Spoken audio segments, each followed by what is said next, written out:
was R+20 a year ago. And 2 weeks ago, I was there, I visited there to support James Thompson, a progressive running to challenge the Republican incumbent. And I was there with Senator Sanders.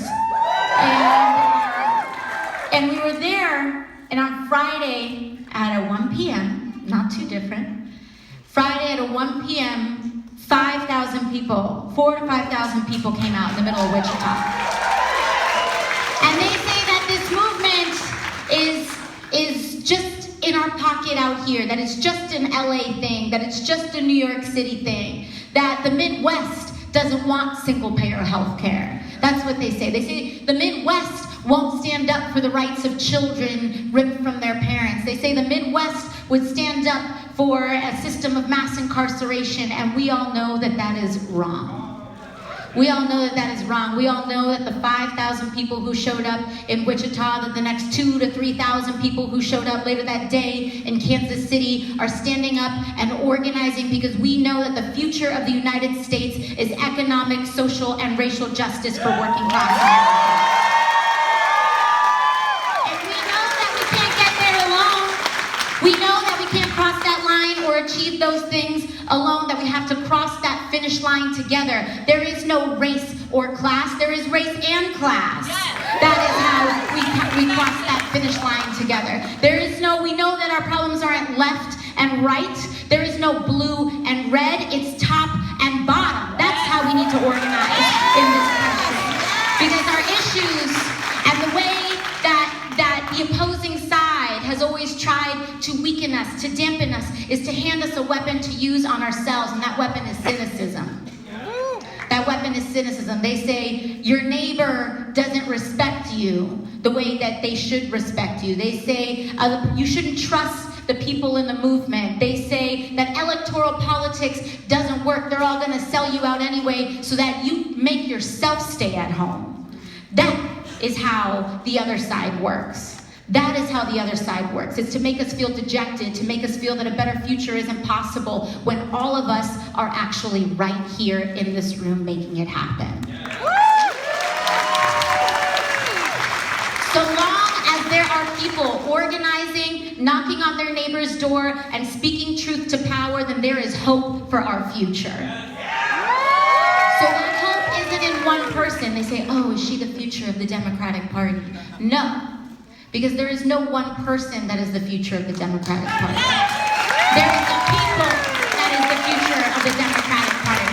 The future of the Democratic Party is organizers. The future of the Democratic Party is working class. The future of the Democratic Party is the marginalized, the people of color, the gender expanding, people of all statuses. That is the future of this party because that is the majority of this nation.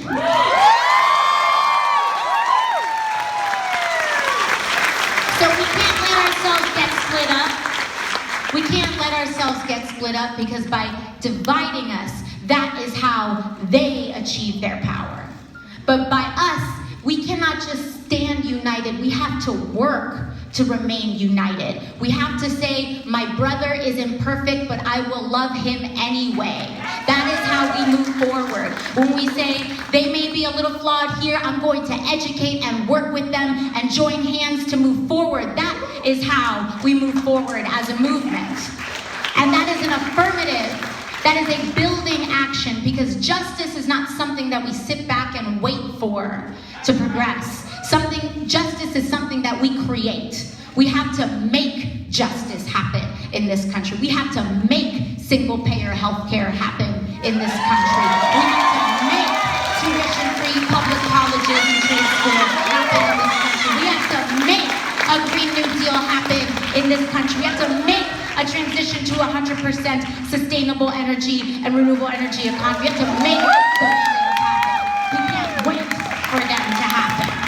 We can't wait for them to happen. And everybody here in this room is making that happen right now. So you can't let yourself get dejected. You cannot let yourself get dejected because it is always darkest before dawn. Just remember that. It is always darkest before dawn. When we feel like the administration right now is going too far, that we are ashamed of what is happening as a nation, it is darkest before dawn, and that dawn will come, and everybody here is a ray of light in the sunrise that is going to happen here in this country. Because it's not just LA. And I'm here to tell you that it's not just LA, that everybody here in every city across this country, in every small town, people are holding the candles of hope across this country. And they're trying to make you believe that it's extinguished everywhere else. They told me don't go to Michigan. They said don't go to LA. They said stay home. They're always trying to keep us small. They're always trying to keep us alone.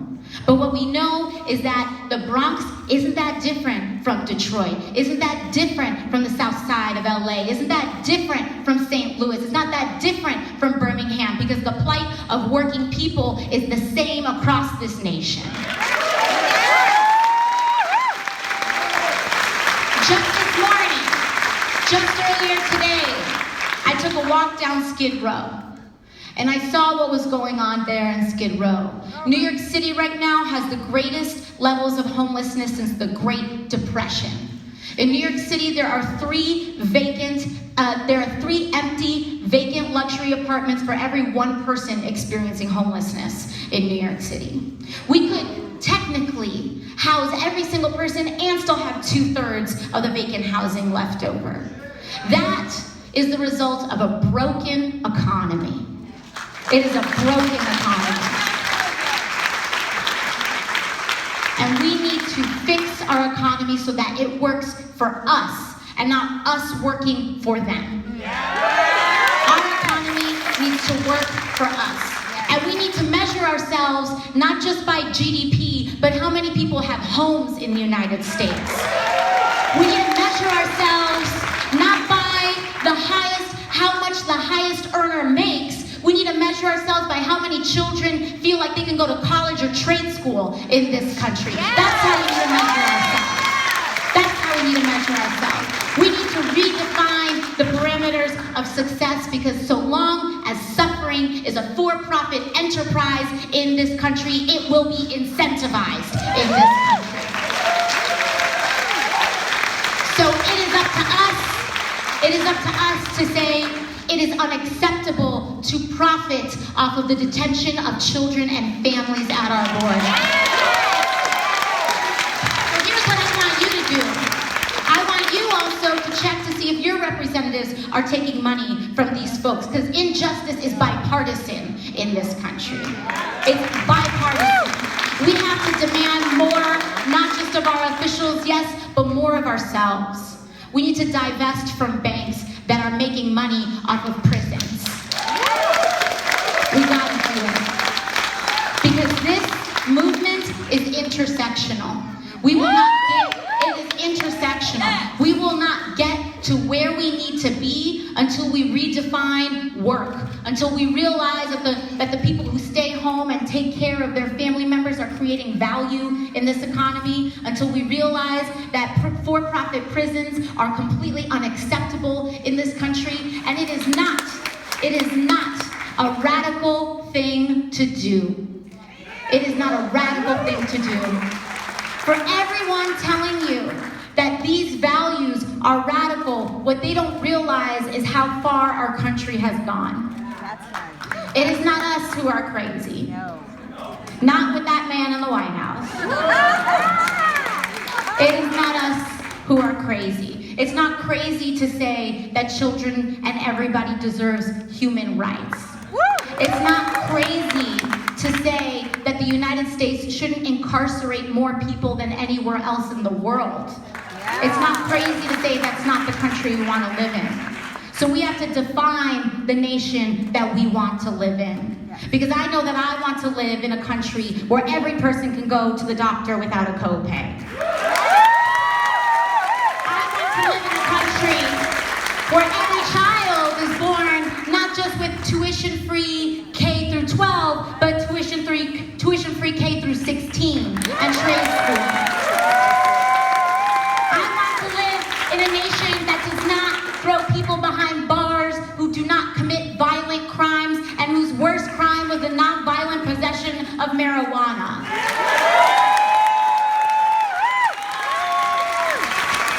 I want to live in a nation that holds up its mirror and, however painful, acknowledges the wrongs of our past and does something about it to fix it for the future.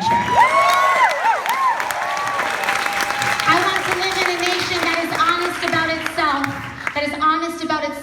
in our history of redlining, in the history of Jim Crow, in the history of the taking over of lands from indigenous people. I want us to be honest about that, because when we're honest about it, then we can heal. We cannot heal until we are honest about it. But I also want to live in a nation that is honest about the fact that we sent a man to the moon, that we electrified this nation, that we created clean water for every single person, and we can do it again. We can do these things again. Because we have done great things, and we can do them again. We forget about our history. We forget that universal health care, education, and housing were all proposed by the President of the United States in 1940. Yep. We forget that a Republican president advanced and thought about the notions of a universal basic income. Yes. We forget how far we've come, because this is 2018, but we're picking up the mantle. We're picking up where we last left off, when this nation was great, when workers did have rights, and we're going to go even further to remedy the injustices that have happened. So that's what our work is today. That's what our work is today. I was flying over here from Michigan after stopping for Abdul El-Sayed.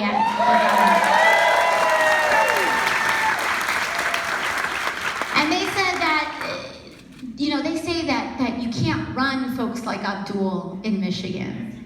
They say, and to me, I think, I even come from New York City, and I can get why people don't like coastal elites. Because who are these folks to say who the people of Michigan are?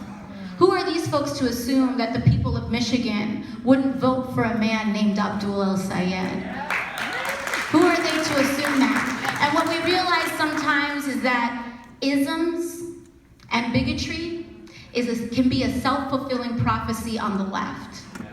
Because when we say, don't run that man, they're not ready for him. That is how this stuff happens. Because I realize, in my experience, when people said, oh, she can't win, oh, they can't win, it was everybody else thinking somebody else would have a problem, is how this goes on. Everybody else thinking somebody else is going to have a problem. And that's what gives this small minority of the actual bigoted the power. Because we're too afraid to stand up. We're too afraid to say, they may not vote for him, but I will. But I will.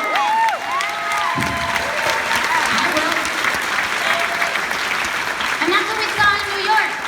That's what we saw in New York. People, they called me Doña Quixote when I first started. They said, a third-generation political machine. They said, do you know how much money that guy has? We're outspent 10-1. We weren't endorsed by a single incumbent in New York City or state. We weren't endorsed by any single established political organization, but we won anyway.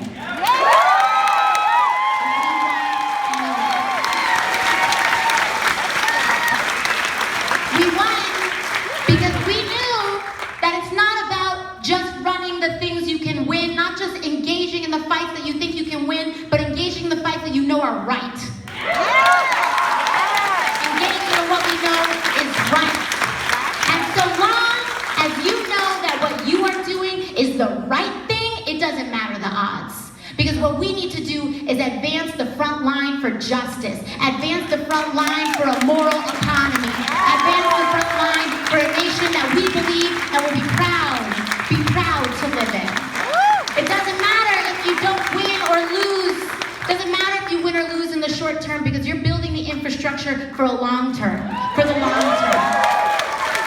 We're here to win these fights. I may have won it this go around, but you have James Thompson, who I just talked about in the beginning here. James Thompson, he entered an R+20 race. And everyone said, don't support him, it's too much. Why would you go in and fight in a Republican plus 20 district? So James, as the only person out there trying to actually swing this district, had no support, no financing, no endorsements, and him knocking on doors and talking to people about a collective vision turned an R plus 20 district into an R plus 6 district. So they can't tell us where we can't win. Because what we need to do is speak to people's pain. We need to know that people are seen, that they are validated, that we're here to stand up for their dignity, that we are not here to tear them down, but we are here to affirm their right to a housing, to a living wage in this country. And when they know and when they feel that you are fighting for them, they will turn out to you, for you. Because in this country, voter turnout is way too low to be conscionable. And so our swing voter is not red to blue, it's not voter to voter. That's how we win. That's how we win. In New York 14, there were a lot of ways that they tried to dismiss our race. Oh, she's Latina. Oh, there was, yeah, that's right, Boricua. It was low voter turnout. Here's the facts. In New York 14, we expanded the electorate 68% over the last off-year midterm primary. 68%. We won with 57% of the vote, almost 60% of the vote. Wow. New York 14 is 70% people of color. It's half immigrant. It's overwhelmingly working class. It is the home of Rikers Jail. And we've never had a person of color represent us in American history. That's in a Democratic district. So that's what I mean when I say injustice knows no party. Injustice knows no party. It is a force. It is universal. And it's our job to fix it wherever we see it. But a place like Skid Row is unacceptable. It is unacceptable. 80%, I'm told, 80% of those folks on Skid Row either have a mental illness or some other affliction that cannot be easily taken care of. These are healthcare issues. 80%. And we're supposed to expect those folks to have bootstraps. We're supposed to drive past that and see that population exploding every day and say, the streets are a little dirty. That is not what we deem as acceptable in the United States of America. I refuse. And so what this movement is about identifying the things that we refuse to accept, and we will change it. They say, how are you going to pay for it? The same way we pay for our military, our police, our firefighters, our soldiers, our wars. That's how we pay for it. We pay for these things time and time again, but there only doesn't seem to be resources when we want to educate and care for an electorate. All of a sudden, we have money. We can empty our pockets. We can empty our pockets for subsidies. We can empty our pockets for bank bailouts. We can empty our pockets for housing subsidies, for empty apartments and luxury apartments. But as soon as we want to pay for someone's chemotherapy treatment, the pockets are empty. Yeah. The pockets are empty. These are not, so it's not about what we have, because we live in the wealthiest nation in the history of humanity. We can have nice things. We can live in a nation that we are proud of. It is all possible, but what we actually lack is political courage. So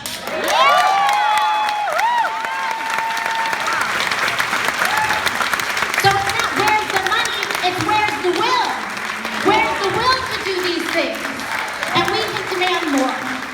We can ask for more, because we still to this day have thousands or hundreds of children that have yet to be reunited with their parents.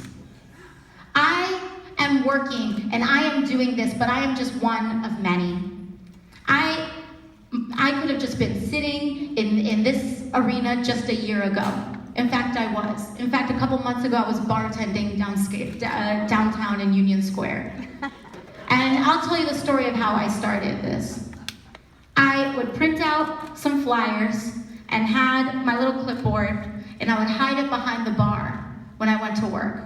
And then when I was done at work, I had a change of clothes in there. I took my little paper bag, and I took it out from behind the bar. I ran to the back of work. I changed into a little official-looking dress. And I would take the subway out to people's living rooms.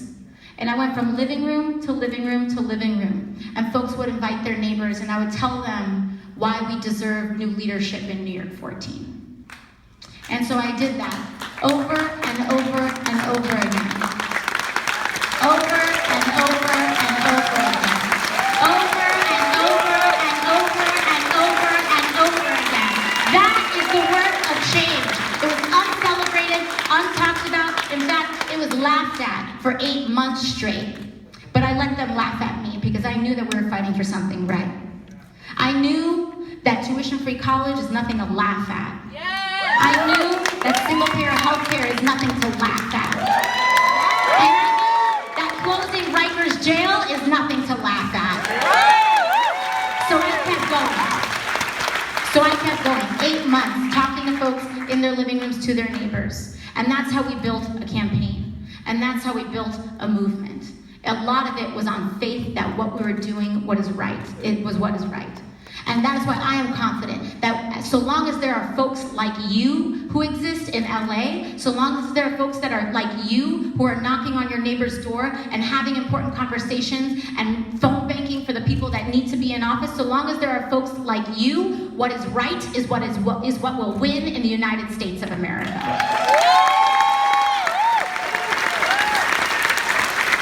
So I'm just here, half as a student, half is just a cheerleader, because there's a lot of forces out here trying to tell us that what we're doing isn't going to work.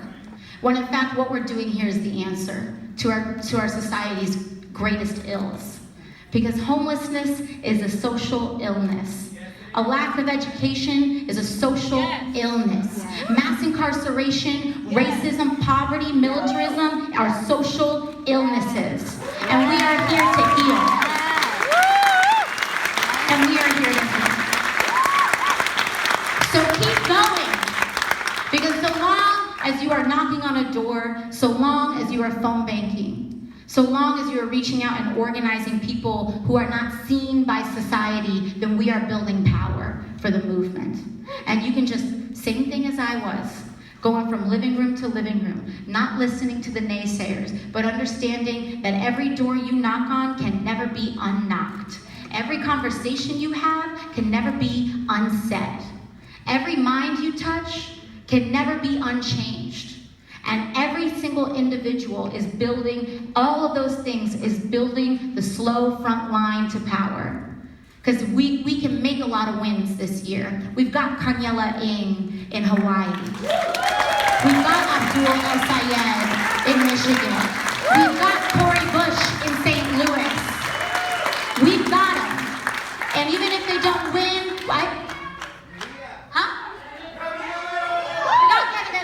we got these folks. And so, okay. But you all know, that's the thing, you all know where that front line is. You all know where that transformation is here. Not me, it's you. You lead us. And that's what we're trying to do out here. We're trying to connect these dots because they don't want us to connect the dots between Detroit and Flint and the Bronx and Baltimore. But when we connect those dots, nothing can stop that truth. Nothing can stop that truth. We can build power. We don't have to live in a world. We don't have to live in a world where a single mom works 60 hours a week for a tiny paycheck and has to take it to a check cashing place that takes another 10% so she can barely feed her kids. That doesn't have to be the way that we operate as a nation. And what you just all heard from today are people who are providing and advocating for the solutions here in Los Angeles. Change is bottom up. It will always be bottom up. And that starts with us as individuals. Bottom up, it starts with us as individuals. And we have to learn how to love ourselves. We have to learn to realize that we are worthy of dignity, and then so that we can champion the dignity of our neighbors. Because when you say, I am enough, that changes everything. I am enough despite student loan debt. I am enough despite English being my second language. I am enough. I am enough regardless of my status, regardless of my income, regardless of my education, regardless of my trauma. I am enough. That's what we need to let people know. And then I matter. I matter. My income doesn't mean that I don't matter. My education level doesn't mean that I don't matter. I, as a human being, matter. And that's why we are standing up for a society that provides justice, that says that if you live in the United States of America, we can create a nation where people are housed and fed, and that we create a basic level of human dignity in this country. That's all we're fighting for. And so what we're doing, and it's so much bigger than electoral politics. Electoral politics is a tool for that change, but this is a movement. And this is the tool, this is one tool of the movement. Because what I see, sometimes folks say, how did you become a leftist? And I really identified myself that way. I just knew that I grew up scrubbing toilets with my mother. That's all I know. I knew that I grew up and that when the financial crisis hit, my father died and everything got taken out from under us. My mom was back to cleaning houses and driving school buses, and I was also waiting tables just so that we could keep a home. Because foreclosure was incentivized. Because suffering was incentivized. And that we can change our economy. We can change our economy to, instead of putting profits over people, we put dignity above all else. And we can make those tweaks. We can make those changes. But we have to say that I am enough so that we can believe that we are enough to build these things and make them happen. So I just want to thank you all for doing that work, because it belongs to no one person. It's an interesting conundrum, because this work doesn't rely on any one person, but the work needs every one person to act. That is what collective movement building is all about. And what it means is that we have to stand up for our brothers and sisters. So when they say we need you at the rally, when they say we need you to stand up and say abolish ICE, when they say we need you to come up and stand up against private prisons, that we need to stand up against pipelines being built on reservations, we have to be there, because if we're not there for them, then they can't be there for us. They won't survive to be there for us. So we need to be there for each other. We need to transcend our movements. We can be the nexus, we can be the focal point, but we have to be there for each other. And so long as we do that, so long as we build those bridges, we can create change a lot faster than we think we can.